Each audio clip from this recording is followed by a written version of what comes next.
Hello बच्चों, चलिए प्रश्न को पढ़ते हैं। इसमें लिखा है एक वस्तु जो है एक आनत तल पर फिसलना प्रारंभ करती है और पहले आधे सेकंड में जो है बच्चों आधा मीटर दूरी तय करती है बच्चों। तो अगला आधा मीटर की दूरी तय करने में इसको कितना समय लगेगा?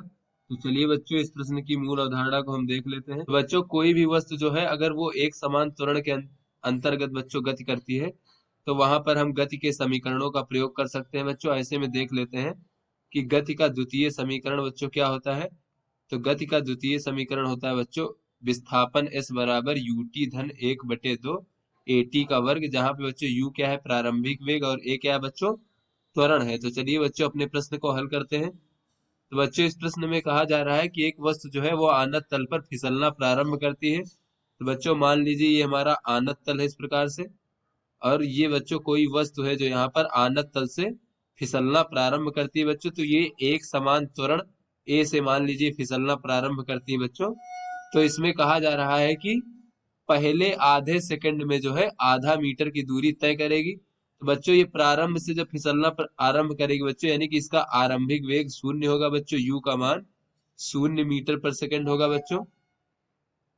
और बच्चों टी बराबर अगर हम 1/2 सेकंड देखें तो उसमें जो है बच्चों विस्थापन एस कितना हुआ है, वो हुआ है बच्चों 1/2 मीटर।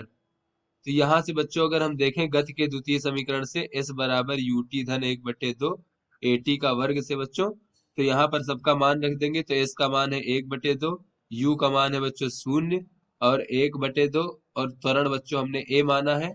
और बच्चों टी क्या है बच्चों, टी है हमारा 1/2 यानी आधा सेकंड, तो इसका वर्ग हो जाएगा। तो 1/2 बराबर हो जाएगा बच्चों a/8। तो यहाँ से बच्चों ए का मान हमें प्राप्त हो जाएगा 4 मीटर प्रति सेकंड का वर्ग। अर्थात बच्चों ये वस्तु जो है वो 4 मीटर पर सेकंड के वर्ग के त्वरण से बच्चों नीचे की ओर फिसल रही है। तो बच्चों इस प्रश्न में पूछा जा रहा है कि अगला आधा मीटर दूरी तय करने में इसको कितना समय लगेगा। तो बच्चों ये पहले आधा मीटर की दूरी तय कर चुका है और अगला आधा मीटर दूरी तय करेगा, तो बच्चों कुल विस्थापन कितना हो जाएगा। तो अब जो है कुल विस्थापन एस डैश को बच्चों हम 1 मीटर मान लेते हैं। तो बच्चों हमें समय को ज्ञात कर लेते हैं कि 1 मीटर विस्थापन में कितना समय लगा। तो यहाँ से बच्चों अगर हम देखें एस बराबर यू टी धन 1/2 ए टी का वर्ग, तो बच्चों विस्थापन हमारे पास 1 मीटर है और u का मान बच्चों 0 है और 1/2 ए का मान बच्चों 4 है और समय बच्चों हमें ज्ञात करना है। तो बच्चों ये 1 हो जाएगा और ये हो जाएगा बच्चों 2 टी का वर्ग। तो यहाँ से बच्चों टी का हमें मान प्राप्त हो जाएगा 1/वर्गमूल 2। तो अर्थात बच्चों इतना सेकंड लगेगा हमें 1 मीटर विस्थापन होने में। तो बच्चों चूंकि पहला आधा मीटर दूरी तय करने में लगा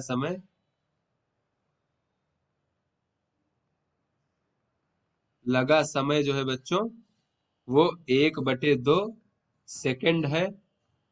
इसलिए बच्चों जो अगला आधा मीटर होगा, तो ये बच्चों जो समय प्राप्त हुआ ये हमें बच्चों आरंभ से 1 मीटर दूरी तय करने में लगा समय है बच्चों। तो आधा मीटर, पहला जो आधा मीटर था उसको तय करने में लगा समय 1/2 सेकंड है यानी आधा सेकंड।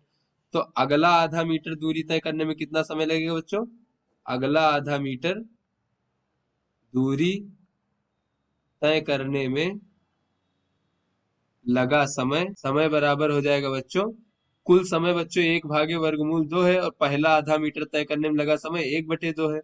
तो बच्चों ये हमें समय ज्ञात हो जाएगा यहाँ से। तो बच्चों यहाँ पर अगर हम वर्गमूल 2 से गुणा करते हैं ऊपर नीचे, तो बच्चों ये हमारा हो जाएगा वर्गमूल 2 ऋण 1 भागे बच्चों 2।